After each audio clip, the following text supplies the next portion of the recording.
Hi, I'm Megan Mcfarland, Nutrition Specialist of Northeastern Oklahoma, and today I'd like to go over some of the common fluid and food modification levels and how you modify your liquids in your food to get to those levels.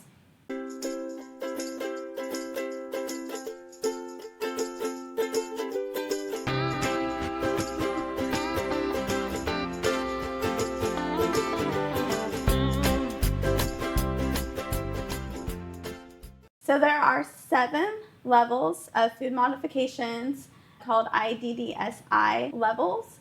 This was created by a team of dietitians, doctors, and speech and language therapists a few years back. So we used to just have pureed, nectar thick, honey thick. We still have those, but we also have the IDDSI levels. So I wanted to go through each level. Like I said, there's 7 levels. Level 0 is a thin water or thin liquid, and then level 7 is regular food. So if you're just eating a regular sandwich and chips.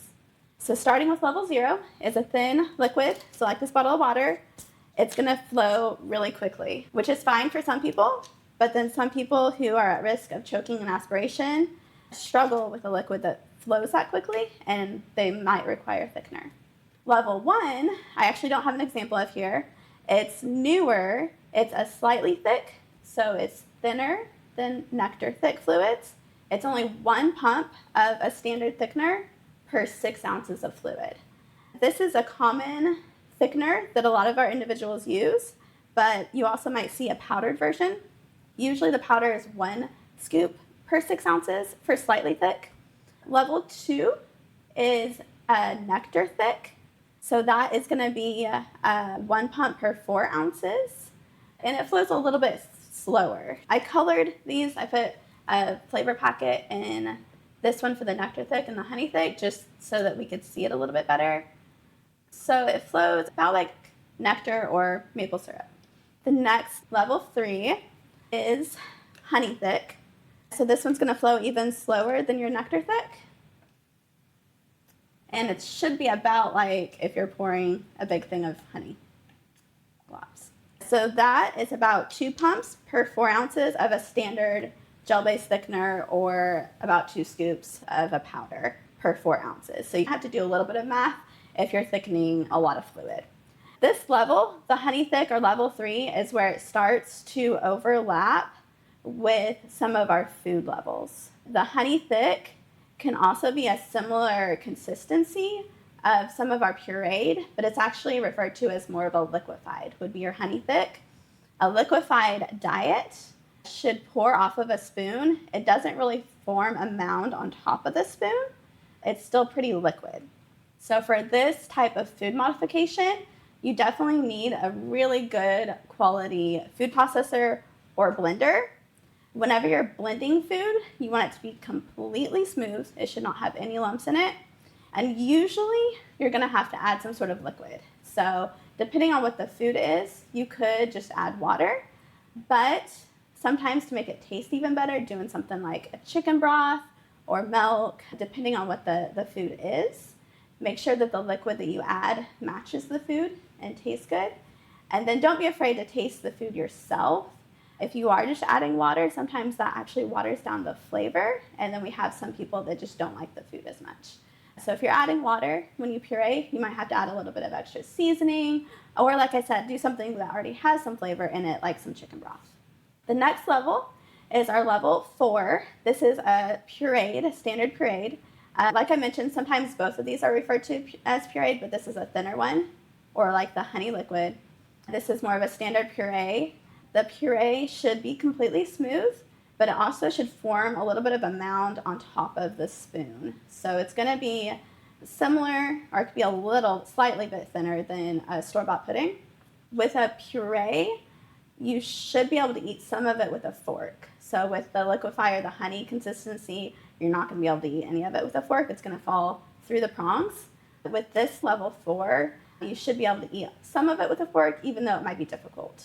This level can also be a liquid. I did not do a water liquid to a level 4 or a pudding consistency, but it can be ordered for liquids.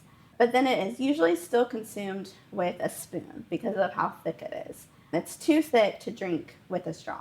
For this diet as well, you'll need a really good quality food processor or blender, and then just like with the honey thick or liquefied, make sure that if you're adding liquid to it, that the liquid matches. And always make sure whatever you're blending together that the flavors of those foods match. So if you're blending together a meat, potato, and vegetable, that might work. You could always blend each component separately and then have it in a divided plate so you can blend your meat, your starch, your vegetables separate. Or depending on how the client prefers it, you might blend it all together. But then make sure that stuff that doesn't go together is blended separately. So if you're serving a fruit and cottage cheese as well, I would blend those separately and serve that on the side. The next level is going to be our level 5, which is a minced or ground. This, you also are commonly going to use a food processor to modify the food because it has to be pretty small. So it's about 4 millimeters by up to 15, but usually you want it more of like the size of a grain of rice. Usually it'll be small enough to fit through or between the prongs of a fork. So if you have a grain of rice, that will fit through the prongs of a fork, and that's how small you want the minced or ground food to be. It also needs to be moistened. So pretty small. Like I said, easiest to use a food processor, but you also don't want it to be too sticky. So you want it to be able to be on a spoon. You can eat some of this diet with a fork depending on what it is, but it needs to be able to fall off of a spoon pretty easily. If it is too thick, this also goes for like pureed diet, then you need to thin it out with a liquid. Peanut butter is a good example of a food that is too thick and sticky because if you try to get it off the spoon, a lot of times most of the peanut butter is going to stay on the spoon. It's pretty difficult to just knock it off. So peanut butter can be a choking hazard for people just because it's way too sticky. So it needs to be thinned out with the food. So similar with any of our food, especially if you have leftovers, sometimes a food will get stickier and thicker, and you might have to add a little bit more liquid to it to thin it out. The next food modification is just referred to as a soft and bite size. That would be your level 6. Have just some little pieces of chicken, carrots, peas with a gravy. And this one, usually recommended size for that is about 1.5 centimeters by 1.5 centimeters, which is just over a 1/2 inch by a 1/2 inch. For either of these, if you have to actually get out a ruler and measure, that is totally okay to do. That can really help you get used to what size the food needs to be. And then if you ever have any questions, it can be handy to have a ruler in the kitchen. That way you can grab it pretty quickly.